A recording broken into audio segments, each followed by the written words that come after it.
Chapter 1. The Indian Constitution. Introduction.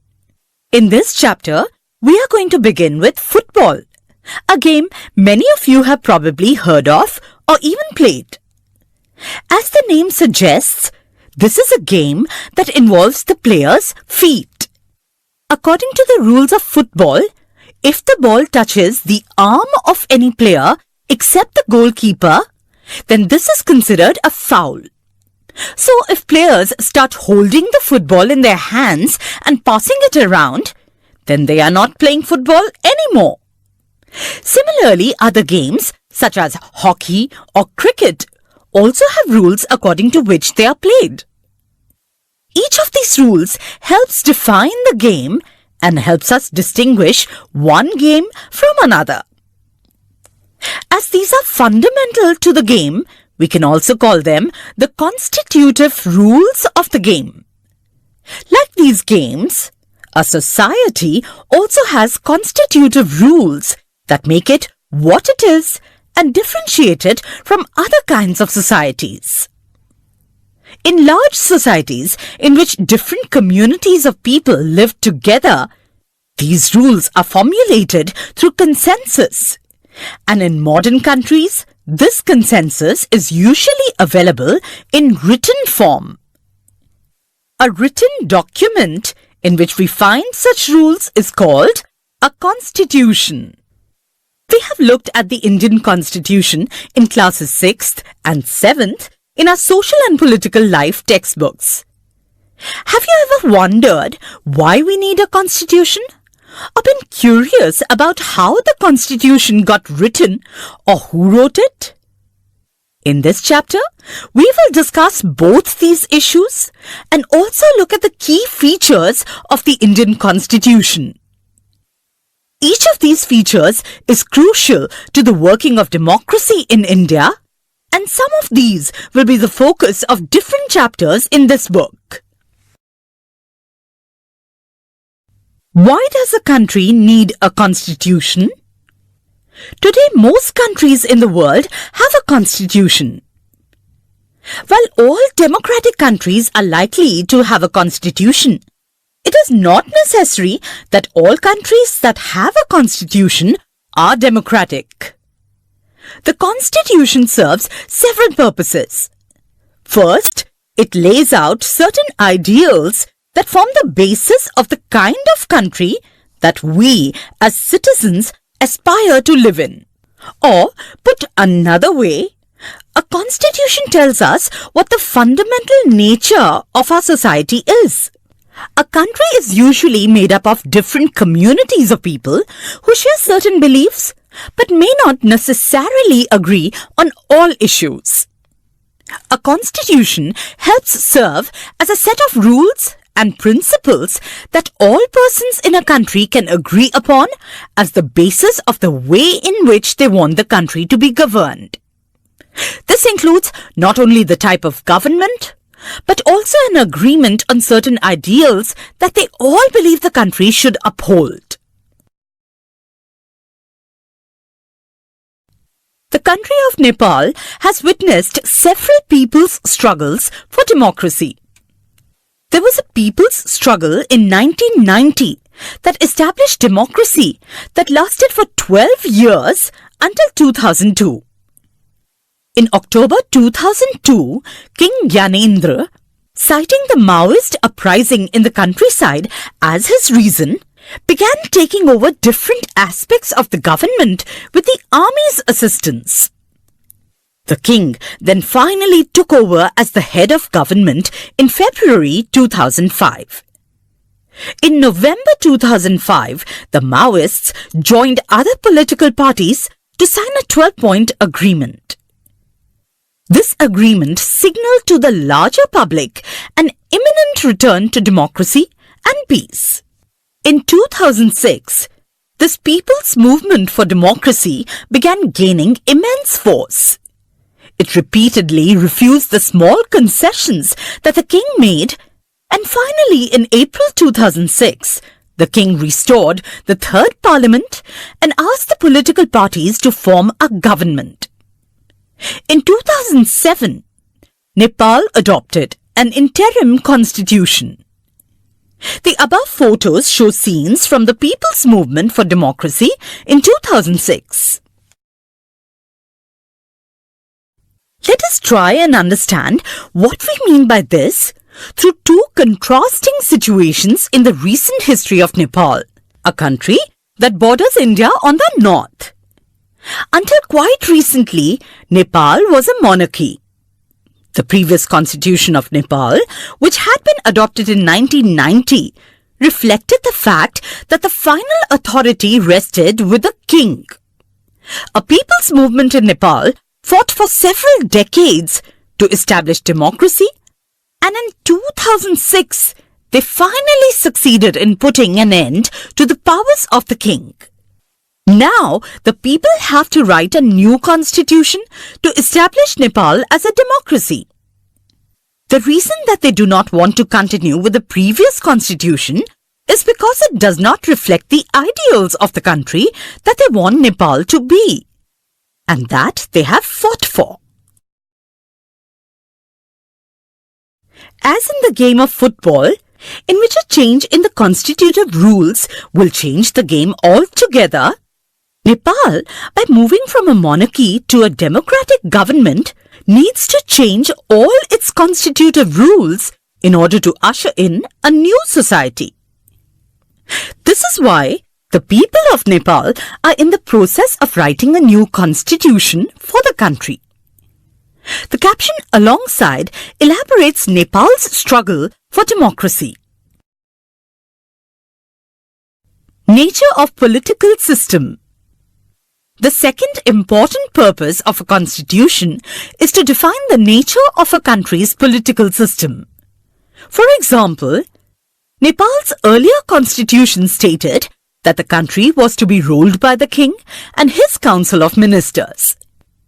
In countries that have adopted a democratic form of government or polity, the constitution plays a crucial role in laying out certain important guidelines that govern decision-making within these societies. Polity means a society that has an organized political structure. India is a democratic polity. Misuse of power. In a democracy, we choose our leaders so that they can exercise power responsibly on our behalf. However, there is always the possibility that these leaders might misuse their authority, and the Constitution usually provides safeguards against this. This misuse of authority can result in gross injustice, as demonstrated in the classroom situation below. Suresh is the class monitor. He is a bully. His classmates are not too fond of him. Mrs. Rao, the class teacher, has to leave the classroom on some urgent work. She asks Suresh to mind the class. Suresh starts picking on Anil. When Mrs. Rao returns to the class, Anil, today I am going to report you to Mrs. Rao. But what have I done? Ma'am, while you were away, Anil kept talking loudly and disturbing the class. He would not listen to me. Anil, you will have to stay back after school today and write, I will not disobey the class monitor 100 times. But, ma'am, I did not do anything. In democratic societies, the Constitution often lays down rules that guard against this misuse of power by our political leaders. In the case of the Indian Constitution, about which you will read more later in this chapter, many of these laws are contained in the section on fundamental rights. You have read in class 7th book about how the Indian Constitution guarantees the right to equality to all persons and says that no citizen can be discriminated against on grounds of religion, race, caste, gender, and place of birth. The right to equality is one of the fundamental rights guaranteed by the Indian Constitution.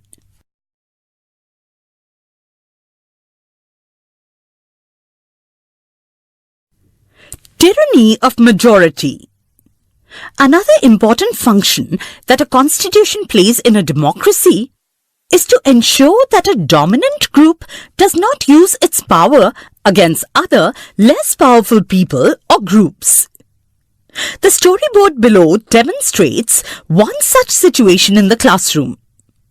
The games period is about to. Let's play basketball today for a change. No, we will play cricket.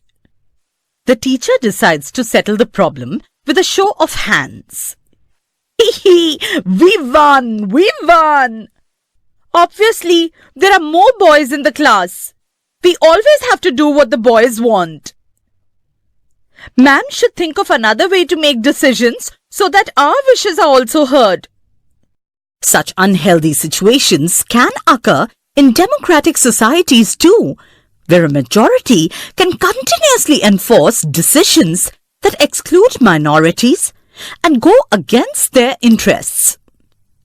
As the above storyboard illustrates, every society is prone to this tyranny of the majority. Tyranny means the cruel and unjust use of power or authority. The Constitution usually contains rules that ensure that minorities are not excluded from anything that is routinely available to the majority. Another reason why we have a constitution is precisely to prevent this tyranny or domination by the majority of a minority. This can refer to one community dominating another, that is, inter-community domination, or members of one community dominating others within the same community, that is, intra-community domination. The third significant reason why we need a constitution is to save us from ourselves. Now, this may sound strange, but what is meant by this is that we might at times feel strongly about an issue that might go against our larger interests, and the Constitution helps us guard against this. Look at the storyboard below to understand this better. Shabnam is in a fix.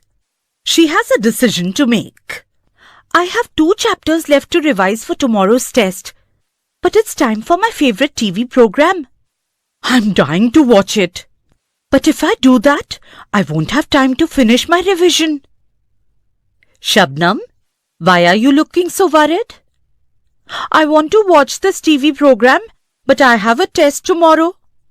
If you all watch TV, I will also want to watch. I have an idea. What if no one watches TV tonight? Then I may not be tempted. It's a good thing I did not watch TV. There are so many questions from the last 2 chapters. Similarly, the Constitution helps to protect us against certain decisions that we might take that could have an adverse effect on the larger principles that the country believes in. For example, it is possible that many people who live in a democracy might come to strongly feel that party politics has become so acrimonious that we need a strong dictator to set this right. Swept by this emotion, they might not realize that in the long run, dictatorial rule goes against all their interests. A good constitution does not allow these whims to change its basic structure. It does not allow for the easy overthrow of provisions that guarantee rights of citizens and protect their freedom. From the above discussion, you will understand that the Constitution plays a very important role in democratic societies. The Indian Constitution. Key features. By the beginning of the 20th century, the Indian national movement had been active in the struggle for independence from British rule for several decades. Indian national movement. The Indian national movement emerged in 19th century India and saw thousands of men and women coming together to fight British rule. This culminated in India's independence in 1947. You will learn about this in greater detail in your history textbook this year. During the freedom struggle, the nationalists had devoted a great deal of time to imagining and planning what a free India would be like. Under the British, they had been forced to obey rules that they had very little role in making. The long experience of authoritarian rule under the colonial state convinced Indians that free India should be a democracy in which everyone should be treated equally and be allowed to participate in government.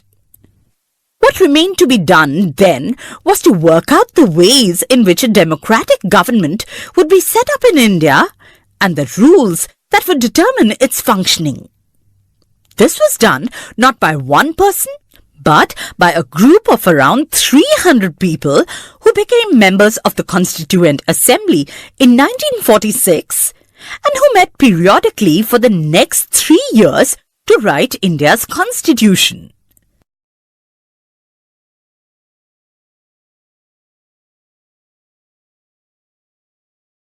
These members of the Constituent Assembly had a huge task before them.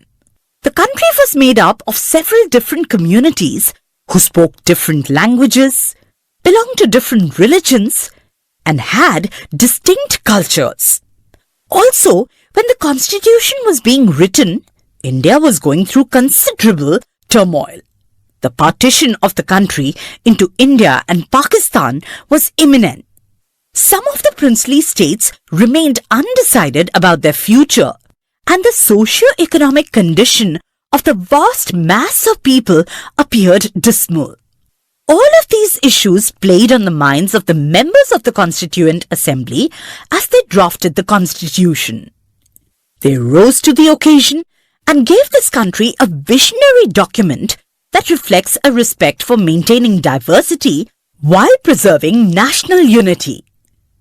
The final document also reflects their concern for eradicating poverty through socio-economic reforms, as well as emphasizing the crucial role the people can play in choosing their representatives.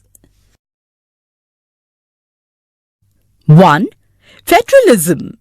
This refers to the existence of more than one level of government in the country. In India, we have governments at the state level and at the centre.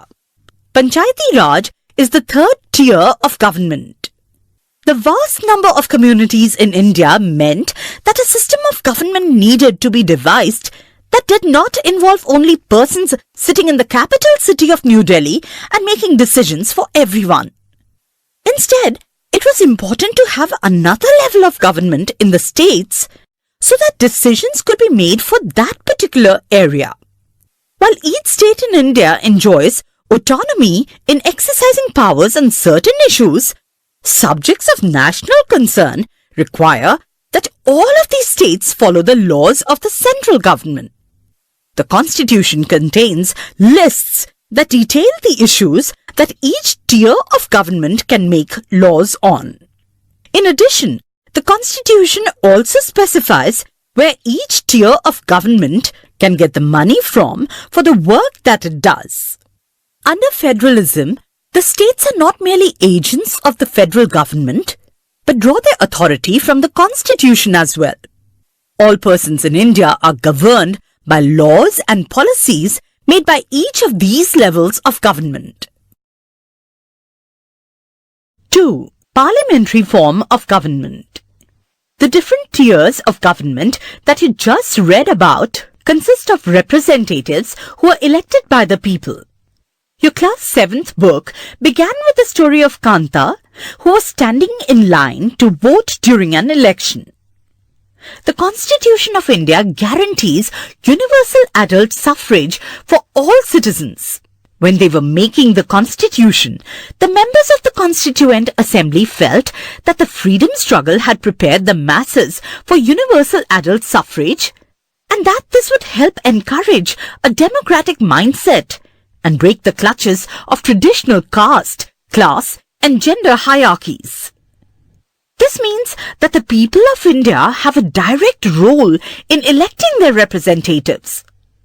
Also, every citizen of the country, irrespective of his or her social background, can also contest in elections. These representatives are accountable to the people. You will read more about why representation is crucial to democratic functioning in Unit 2 of this book. 3. Separation of powers. According to the Constitution, there are 3 organs of the state. These are the legislature, the executive, and the judiciary. The legislature refers to our elected representatives. The executive is a smaller group of people who are responsible for implementing laws and running the government. The judiciary, of which you will read more in Unit 3 of this book, refers to the system of courts in this country. In order to prevent the misuse of power by any one branch of the state, the Constitution says that each of these organs should exercise different powers. Through this, each organ acts as a check on the other organs of the state, and this ensures the balance of power between all 3. The word state is often used in this chapter. This does not refer to state governments. Rather, when we use state, we are trying to distinguish it from government. Government is responsible for administering and enforcing laws. The government can change with elections. The state, on the other hand, refers to a political institution that represents a sovereign people who occupy a definite territory. We can thus speak of the Indian state, the Nepali state, etc. The Indian state has a democratic form of government. The government or the executive is one part of the state. The state refers to more than just the government and cannot be used interchangeably with it. 4. Fundamental rights. The section on fundamental rights has often been referred to as the conscience of the Indian Constitution.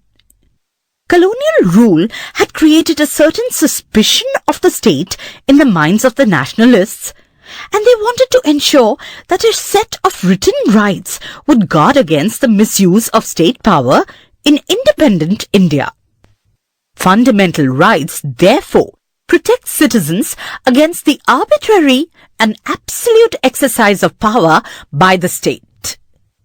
Arbitrary means when nothing is fixed and is instead left to one's judgment or choice. This can be used to refer to rules that are not fixed or decisions that have no basis, etc. Ideal means a goal or a principle in its most excellent or perfect form. The Constitution, thus, guarantees the rights of individuals against the state as well as against other individuals. The various minority communities also express the need for the Constitution to include rights that would protect their group. The Constitution, therefore, also guarantees the rights of minorities against the majority. As Dr. Ambedkar has said about these fundamental rights, the object is twofold. The first objective is that every citizen must be in a position to claim those rights. And secondly, these rights must be binding upon every authority that has got the power to make laws. In addition to fundamental rights, the Constitution also has a section called Directive Principles of State Policy. This section was designed by the members of the Constituent Assembly to ensure greater social and economic reform and to serve as a guide to the independent Indian state to institute laws and policies that help reduce the poverty of the masses.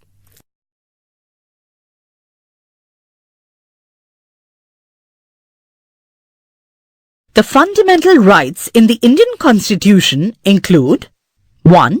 Right to equality. All persons are equal before the law.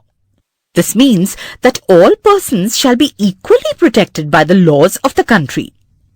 It also states that no citizen can be discriminated against on the basis of their religion, caste, or sex. Every person has access to all public places, including playgrounds, hotels, shops, etc. The state cannot discriminate against anyone in matters of employment, but there are exceptions to this that you will read about later in this book. The practice of untouchability has also been abolished. 2. Right to freedom. This includes the right to freedom of speech and expression, the right to form associations, the right to move freely and reside in any part of the country, and the right to practice any profession, occupation, or business. Right against exploitation. The Constitution prohibits trafficking, forced labor, and children working under 14 years of age. Trafficking means the practice of the illegal buying and selling of different commodities across national borders. In the context of fundamental rights discussed in this chapter, it refers to illegal trade of human beings, particularly women and children. 4. Right to freedom of religion. Religious freedom is provided to all citizens. Every person has the right to practice, profess, and propagate the religion of their choice. 5. Cultural and educational rights. The Constitution states that all minorities, religious or linguistic, can set up their own educational institutions in order to preserve and develop their own culture. 6. Right to constitutional remedies.